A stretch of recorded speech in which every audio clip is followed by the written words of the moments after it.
ইরানে চলমান সরকার বিরোধী বিক্ষোভ ঘিরে দেশটিতে যুক্তরাষ্ট্রের সম্ভাব্য সামরিক হস্তক্ষেপের আশঙ্কা নতুন করে জোরালো হয়েছে। বিক্ষোভকারীদের ওপর দমন পীড়ন অব্যাহত থাকলে সামরিক পদক্ষেপ নেওয়ার হুমকি দিয়েছেন মার্কিন প্রেসিডেন্ট ডোনাল্ড ট্রাম্প। এরই মধ্যে কাতারে অবস্থিত যুক্তরাষ্ট্রের সবচেয়ে বড় সামরিক ঘাঁটি আল উদেইদ থেকে কিছু কর্মীকে সরে যেতে বলা হয়েছে, যা পরিস্থিতিকে আরও উত্তপ্ত করে তুলেছে। গত বছরের ডিসেম্বরের শেষ দিকে ইরানে অর্থনৈতিক সংকটের প্রতিবাদে শুরু হওয়া আন্দোলন ধীরে ধীরে দেশটির ধর্মীয় নেতৃত্বের বিরুদ্ধে গণ আন্দোলনে রূপ নেয়। এমন প্রেক্ষাপটে ট্রাম্প সামাজিক যোগাযোগ মাধ্যমে বিক্ষোভকারীদের উদ্দেশ্যে সাহায্য আসছে মন্তব্য করার পর যুক্তরাষ্ট্রের সামরিক পদক্ষেপ নিয়ে ব্যাপক আলোচনা শুরু হয়। বর্তমানে মধ্যপ্রাচ্যের অন্তত ১৯টি স্থানে যুক্তরাষ্ট্রের স্থায়ী ও অস্থায়ী সামরিক ঘাঁটি রয়েছে। এর মধ্যে বাহরাইন, কুয়েত, কাতার, সৌদি আরব ও সংযুক্ত আরব আমিরাতে রয়েছে গুরুত্বপূর্ণ স্থায়ী ঘাঁটি।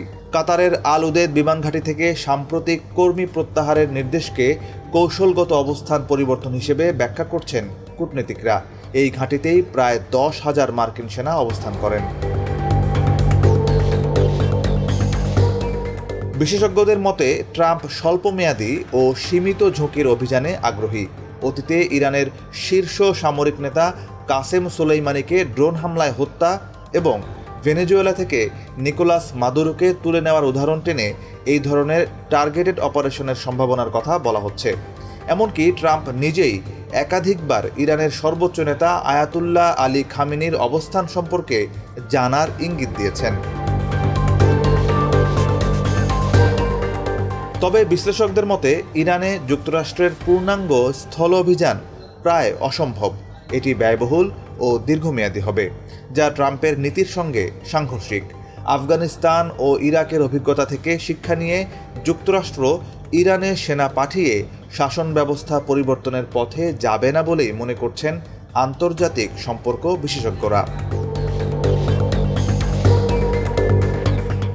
বিশ্লেষকদের ধারণা, যুক্তরাষ্ট্র সীমিত আকারে বিমান হামলা, ড্রোন স্ট্রাইক ও নির্দিষ্ট নেতৃত্বকে লক্ষ্য করে অভিযান চালাতে পারে। এর উদ্দেশ্য হতে পারে ইরানের নেতৃত্বকে চাপে ফেলে পরমাণু ও ক্ষেপণাস্ত্র কর্মসূচি নিয়ে নতুন সিদ্ধান্তে বাধ্য করা। সব মিলিয়ে ইরান ইস্যুতে যুক্তরাষ্ট্রের সামনে বিকল্প থাকলেও পূর্ণাঙ্গ যুদ্ধের বদলে সীমিত ও নির্দিষ্ট সামরিক পদক্ষেপই বেশি বাস্তবসম্মত বলে মনে করছেন বিশ্লেষকরা।